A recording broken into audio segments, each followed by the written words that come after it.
नमस्कार दोस्तों, स्वागत है आपका अपने यूट्यूब चैनल द वैदिक आईक्यू में। और हम लोग आज से शुरू करने वाले हैं आपका पेडागॉजी ऑफ सोशल साइंस के पूरा टॉपिक्स। और इसके लिए जो मैं बुक रेफर कर रहा हूँ वो है इग्नो की बीएड की बुक BES 142। देखो ये गवर्नमेंट बुक है ना, गवर्नमेंट यूनिवर्सिटी की बुक है, तो बहुत ही बेस्ट बुक है। और मैं आप सबको रिकमेंड करूँगा आप इसी को फॉलो करें ताकि एग्ज़ाम में कुछ भी अनफॉर्सीन ना हो। और अगर आप देखो इग्नो की किताब पढ़ लेते हैं ना, तो उसमें इतना कुछ होता है कि आपको और कुछ पढ़ने की ज़रूरत ही नहीं पड़ेगी। ये गारंटी से ले लो आप मेरे से लिख के, मैं अपना एक्सपीरियंस आपको बता रहा हूँ। ठीक, तो आप आराम से गूगल पे सर्च करिए BES 142 PDF लिख के आगे में, आपको आराम से बुक मिल जाएगी। मैं आपको दिखा देता हूँ कैसे ढूंढनी है आपको ये वाली बुक। ये देखिए BES 142 PDF डाल दीजिए लिख के, ये देखिए ये आपके सामने आ जाएगी। देख रहे हैं आप BES 142। आप इसको सेव कर सकते हैं अपने लैपटॉप पे या पीसी पे, जो हम भी आप देख रहे हैं इसको। ठीक है, और आप इसको रेफर कर सकते हैं। बहुत ही बेहतरीन बुक है फ्रेंड्स, और हाईली रिकमेंडेड है। ठीक, तो स्टार्ट करते हैं आज का पहला चैप्टर। इसमें हम लोग देखेंगे social science, nature, context and concerns. Topic बहुत बड़ा है, बहुत ही वास्ट है। ठीक, इसमें हम दो पार्ट में इसको देखेंगे। ठीक, यूनिट को आज हम लोग डिस्कस कर लेंगे meaning and nature of social sciences, context and concerns of social sciences, aims and objectives of teaching a social science. ठीक, और फिर डिसिप्लिन्स का inter relation, interface between social science with society and approaches to teaching. ये हम अगले video में देखेंगे, वरना बहुत ज़्यादा बड़ा हो जाएगा और बोरिंग भी लगेगा।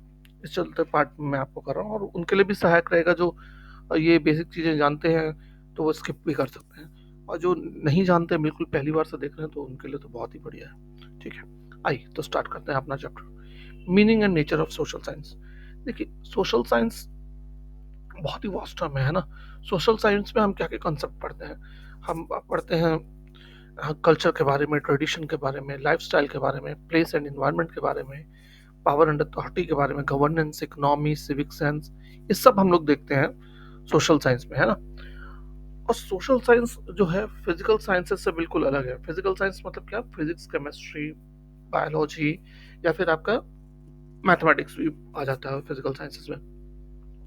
तो ये बिल्कुल अलग है, क्योंकि वो लोग किस चीज़ की स्टडी करते हैं? वो स्टडी करते हैं आपके मैटर की, फोर्स की, है ना, एरिया, डिस्टेंस, हीट, ये सब के बारे में डिस्कस करते हैं। और सोशल साइंसेज में हम लोग डील करते हैं ह्यूमन बींग्स का और उसका रिलेशन किस तरीके से है सोसाइटी के साथ। ठीक, कैसे वो सोसाइटी में इंटरेक्ट करता है, ये प्राइम फोकस होता है हमारा सोशल साइंस में।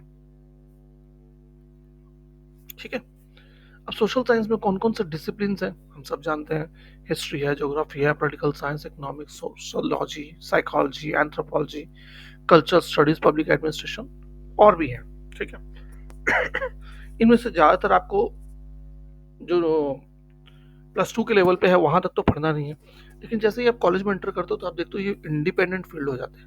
हिस्ट्री, ज्योग्राफी वगैरह तो हम तो बचपन से पढ़ते आ रहे हैं ना, 6 स्टैंडर्ड से ही पढ़ते आ रहे हैं। इकोनॉमिक्स भी हम बहुत बेसिक, इनिशियली बेसिक पढ़ते हैं, फिर 11th 12th में थोड़ा और डिटेल में पढ़ते हैं। और अगर आपने ग्रेजुएशन में ले रखी थी तो फिर तो बात ही अलग है। Same goes with sociology 11th 12th में, साइकोलॉजी भी 11th 12th में है, डिपेंडिंग कि आपने लिया है नहीं लिया, है ना।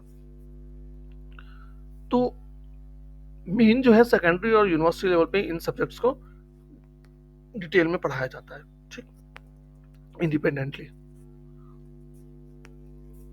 अब सोशल साइंस के बारे में अगर हम पढ़ रहे हैं तो सोशल साइंस का करेक्टर आपसे पूछे कि क्या क्या खासियत है सोशल साइंस के सब्जेक्ट्स में, तो सोशल साइंस क्या करता है?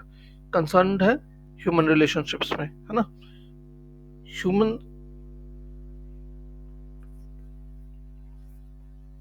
ठीक है, पहला तो ये। दूसरा, सोशल साइंस जो है सोशल इश्यूज को डील करता है, जो कि, और सोशल इश्यूज नॉर्मली क्या होते हैं? कॉम्प्लेक्स होते हैं, सब्जेक्टिव होते हैं, और लेस वेरीफाइबल होते हैं देन फिजिकल साइंसेस। क्या मतलब है इसका? कॉम्प्लेक्स कैसे है? अब देखो, फॉर एग्जांपल, अगर आप सोसाइटी में बहुत सारे, है ना, आपके इश्यूज, फॉर एग्जांपल कौन सा इशू हमने? करप्शन का इशू है, डॉरी का इशू है ना, फीमेल इन्फेंटिसाइड का इशू है, या जेंडर इशू है, जेंडर बायस होना इशू है ना। बहुत सारे ऐसे इश्यूज हैं हमारे डे टू डे लाइफ में। तो हर इंसान का क्या होता है, अलग अलग इसके प्रति व्यू होगा, है ना। और कोई ऐसी सिंपल से थ्योरी नहीं, एक थ्योरी नहीं दे सकते या आप एक फॉर्मूला नहीं दे सकते कि हाँ इसी पे सब वही सही है। एज कम्पेयर टू साइंस में क्या होता है, एक फॉर्मूला होता है, एक थ्योरी होती है, और वो हर जगह एप्लीकेबल होती है वो। लेकिन सोशल साइंस में ऐसी चीज नहीं हो सकती कभी भी, है ना, क्योंकि ह्यूमन से ह्यूमन टू ह्यूमन चेंज होता है बिहेवियर। लेस वेरीफाइबल का मतलब क्या है, मतलब फिजिक्स का फॉर्मूला हर जगह एप्लीकेबल होगा और आप उसको टेस्ट करके देख सकते हो, हर जगह वो ओके पाया जाएगा। लेकिन सोशल साइंस में ऐसा कोई फॉर्मूला नहीं होता। आपने कभी बचपन से पढ़ा है कोई फॉर्मूला? इवन थोड़ा बहुत इकोनॉमिक्स में है फॉर्मूला, लेकिन वो भी सब्जेक्ट टू बहुत सारे कंडीशंस होते हैं। जिन लोगों ने इकोनॉमिक्स पढ़ी हुई है वो जानते हैं, ठीक। आपने भी पढ़ी है इकोनॉमिक्स थोड़ी बहुत तो आप भी जानते हो कि इकोनॉमिक्स में बहुत सारे हम एजम्पशंस लेके चलते हैं, है ना। और जैसे जैसे आप 11th 12th के बाहर निकल के ग्रेजुएशन में जाते हो तो और भी डीप में आप देखोगे तो बहुत कंसेप्ट आ जाते हैं इकोनॉमिक्स में भी। फिर देखते हैं जो अलग अलग सोशल साइंसेज जैसे हिस्ट्री, इकोनॉमिक्स, सोशियोलॉजी, एंथ्रोपोलॉजी, ये अपना एक फील्ड ऑफ नॉलेज अपने आप में है, बहुत वास्ट है ना। और ये डिफरेंट है दूसरे फील्ड ऑफ नॉलेजेस से, जैसे लैंग्वेजेस है, मैथमेटिक्स है, जनरल साइंसेस है, इनसे बिल्कुल अलग है ना। ये लोग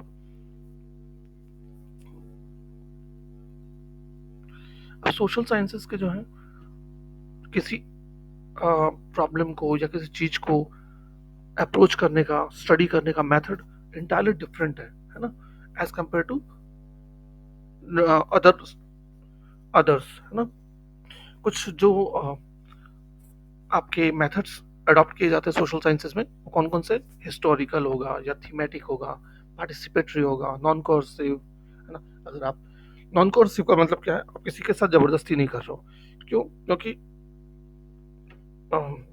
जैसे कि आप किसी से क्वेश्चंस कर रहे हो, सर्वे कर रहे हो, तो आप उसको फोर्स नहीं कर सकते भाई देखो आंसर देना होगा। फोर्स करोगे अगर वो बेचारा कंपल्शन में दे रहा होगा तो फिर अनचाहे मन से आंसर्स देगा, और वो फिर आपके एक्सपेरिमेंट के लिए यूजफुल नहीं रह जाएगा, है ना।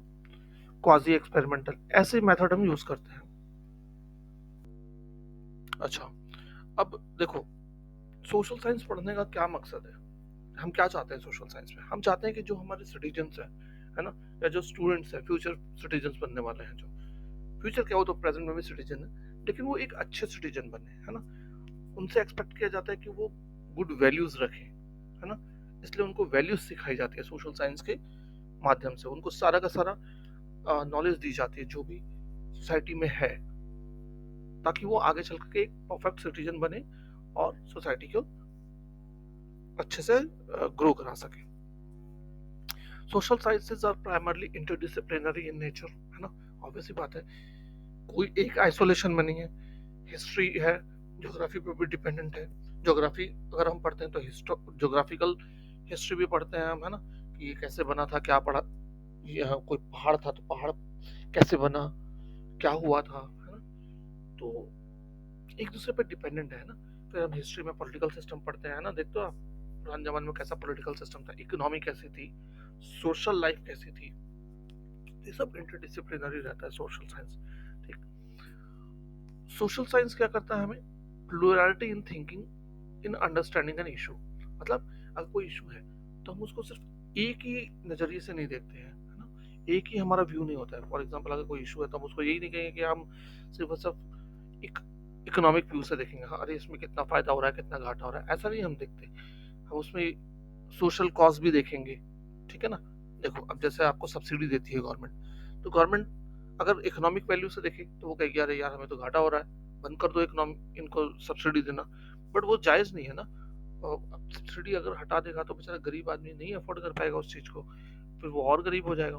तो गवर्नमेंट सोशल अपलिफ्टमेंट के लिए सब्सिडी प्रोवाइड करती है, ताकि जो गरीब है वो भी उसको अफोर्ड करके उसको यूज कर सके और उसका बेटरमेंट हो सके।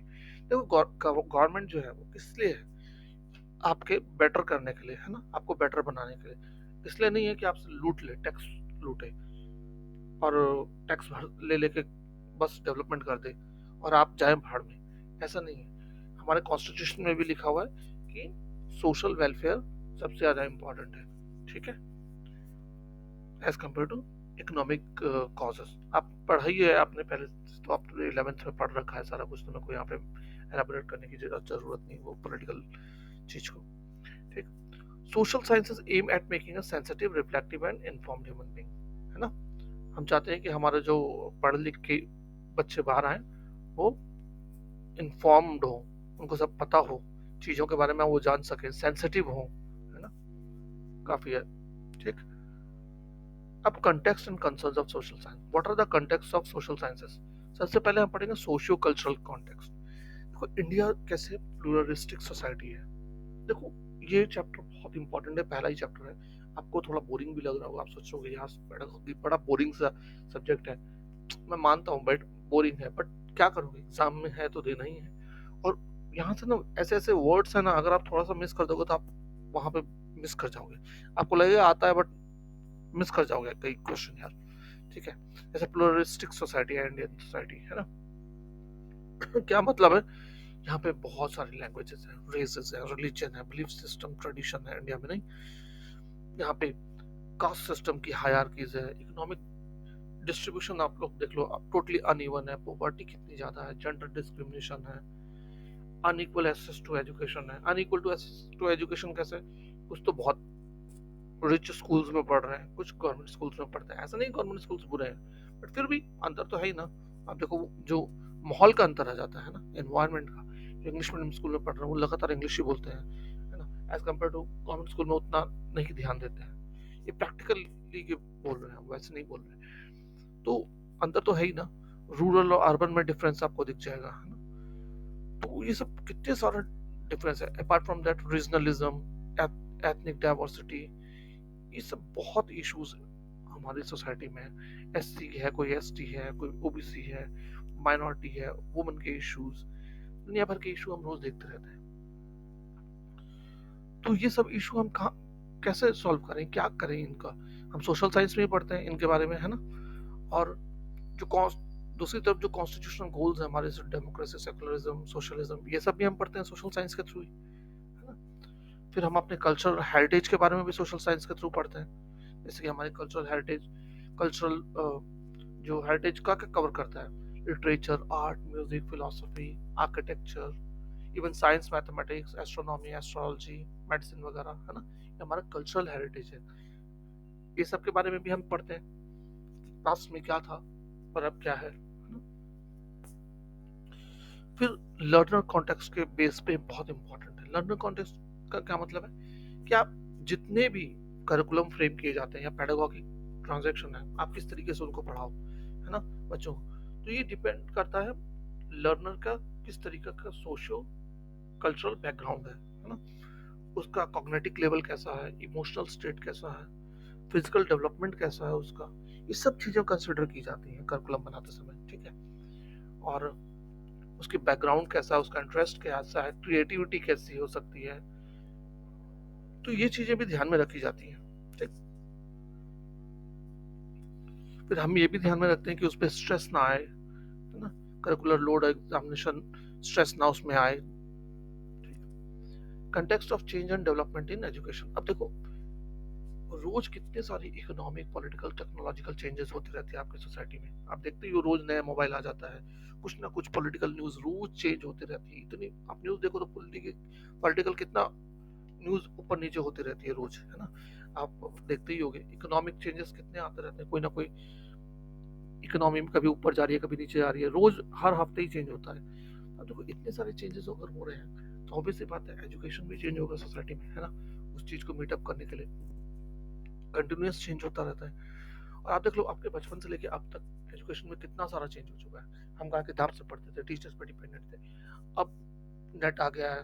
तो ऐसा नहीं है कि टीचर्स की वैल्यू कम है, टीचर्स की तो वैल्यू और ज़्यादा बढ़ी है, क्योंकि वो इतने ज़्यादा इन्फॉर्म्ड हो चुके हैं हमारे टीचर्स, उनकी रिस्पेक्ट हमेशा रहेगी। लेकिन हमारे पास सोर्सेस और भी आ चुके हैं ना। सपोज हम रात में मेरे को कुछ चीज़ जानना है, सपोज अब तो रात में फ़ोन तो कर नहीं सकता, फ़ोन तो है बट फ़ोन कर तो नहीं सकते ना सर को। तो अब एक ऑल्टरनेट आपके पास है कि हाँ गूगल से सर्च कर सकते हो चीज़ को फॉर द टाइमिंग, पढ़ के देख सकते हो कि आपको समझ में आता है या नहीं आता है। नहीं आएगा तो कोई बात नहीं, आप अगले दिन सर से पूछो, सर बताएंगे आपको, है ना। या हो सकता है गूगल में बहुत ज़्यादा दे रखा हो, आपको समझ ना आए, बट एक ऑल्टरनेटिव हमेशा है ना।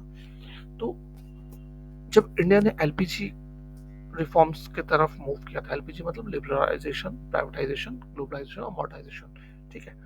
तो इंटरनेशनल बॉडीज जैसे यूनेस्को है, यूनिसेफ है, यूएनडीपी है, ये लोग हमेशा से गाइडलाइन देते रहते हैं एजुकेशन सिस्टम कैसा होना चाहिए वर्ल्ड में। हम इनकी तो फॉलो करते ही करते हैं कि ताकि हमारे बच्चे जो हैं अपडेटेड रहें वर्ल्ड एजुकेशन के हिसाब से। लेकिन साथ ही साथ हमारा इंडिपेंडेंस के बाद में बहुत सारी कमिटीज बैठी जिन्होंने अपने अपना सजेशंस दिया, और आज जो हम पढ़ रहे हैं एजुकेशन हमारा जो है वो इन्हीं जो हमारी कमिटीज थी रिकमेंडेशन उनके बेस पे करिकुलम बना है, ठीक।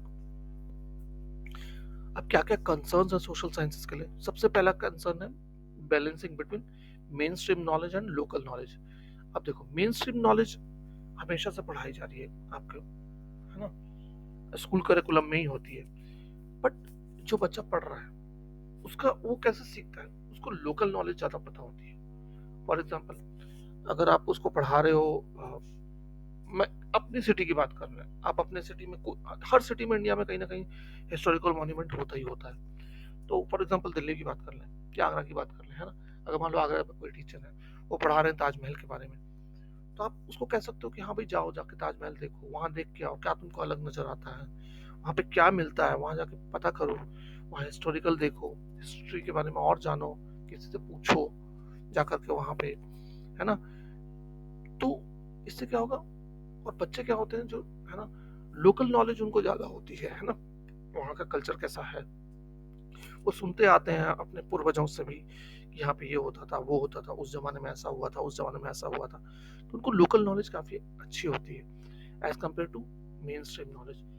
तो हमारा मकसद क्या है कि चाइल्ड जो है, जो एजुकेशन ले रहा है, वो एक इन्फॉर्म्ड सिटीजन बने, है ना, इन्फॉर्म्ड ह्यूमन बीइंग बने। तो हमारा मकसद हमेशा ये होना चाहिए कि जो मेन स्ट्रीम नॉलेज है, जो बुक की नॉलेज है, मेन स्ट्रीम नॉलेज मतलब जो करिकुलम की नॉलेज है प्लस लोकल नॉलेज, दोनों बैलेंस्ड होना चाहिए, दोनों मिक्स होना चाहिए, और उसका ओवरऑल डेवलपमेंट हो। जो लोकल नॉलेज है हमें उसे यूज करना चाहिए उसके डेवलपमेंट के लिए, ठीक है। Shifting from subject based approach to concept attainment. अब देखो, हमारा क्या पहले क्या होता था कि जो फोकस होता था वो सब्जेक्ट कंप्लीट कराने पे होता था, है ना, किसी भी तरीके से सब्जेक्ट कंप्लीट हो जाए। फॉर एग्जांपल मैथ के टीचर हैं, वो मैथ कंप्लीट कराने पे है, उनको फोकस ये है कि हाँ भाई मैथ के सम्स सीख जाए, जो बुक्स में मैथ है वो सम्स कर ले, अच्छे से कर ले, इसको सारा कुछ आ जाए, है ना। हमारा ये फोकस रहता था हमारे टीचर्स का भी।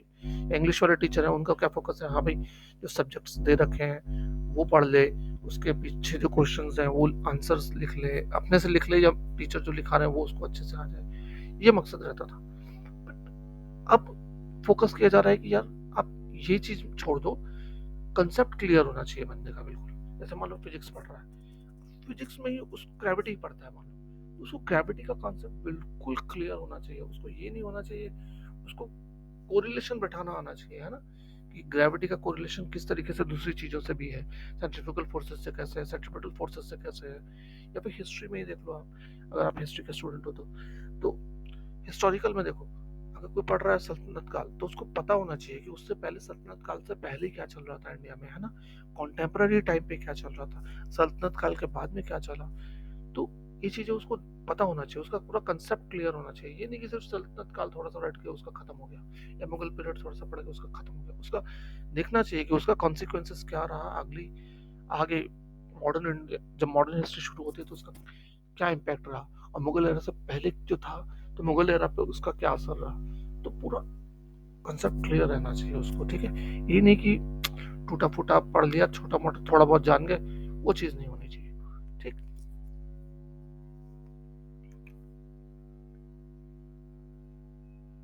और क्या कंसर्न है सोशल साइंसेस के?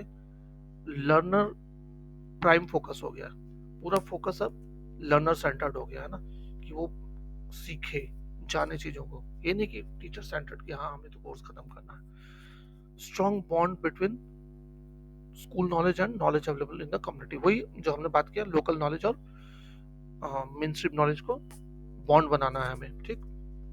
Role of textbook should not be directive और instructive to the learner, but it should be suggestive. देखो क्या है, सिर्फ ऐसा नहीं हो कि वो किताब को पढ़ के और रट के एग्जाम पास कर ले, उसको वो कंसेप्ट क्लियर हो और वो उस चीज को इम्प्लीमेंट कर सके सोसाइटी में, है ना। ये ज्यादा जरूरी है। और हमें उसको पूरा कोशिश करनी चाहिए कि वो फील्ड में जाकर के उस नॉलेज को अप्लाई करने में और उसको कोई दिक्कत ना हो, है ना। फॉर एग्जाम्पल, हम इंग्लिश पढ़ रहा है वो बच्चा, या हिंदी भी पढ़ता है, इंग्लिश हिंदी तो हर कोई पढ़ता है।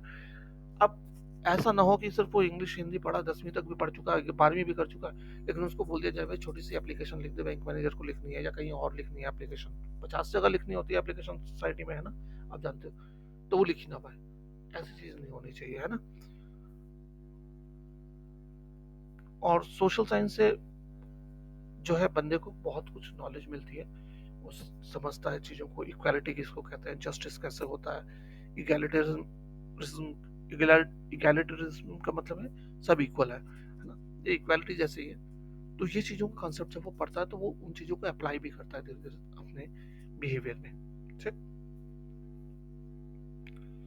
एम एंड ऑब्जेक्टिव क्या है of teaching social science at secondary level?